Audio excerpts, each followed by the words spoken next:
இது ஒரு பெஸ்ட்டான உளுத்தம் பருப்பு வாங்குறதுக்கு வாங்க பெஸ்ட்டான உளுத்தம் பருப்பு எப்படி வாங்குறதுன்னு பார்க்கலாம்.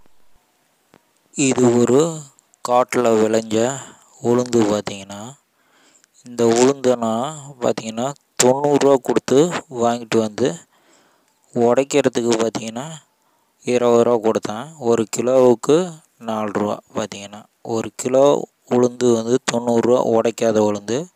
நான் உடைக்கிறதுக்கு கிலோவுக்கு 4 ரூபா கொடுத்து இந்த உளுந்தை நான் உடச்சிக்கிட்டு வந்தேன். பார்த்திங்கன்னா இந்த உளுந்தை உடச்சிக்கிட்டு வந்து பாருங்கள் எவ்வளோ சுத்தமாக இருக்குது.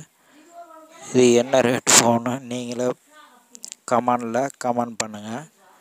பார்த்திங்கன்னா உளுந்து வந்து காட்டில் விளைஞ்ச உளுந்து தான். பார்த்திங்கன்னா இதை நான் வாங்கிட்டு வந்து உடச்சி 5 கிலோ வாங்கினேன். பார்த்திங்கன்னா 450 ரூபா கொடுத்தேன்.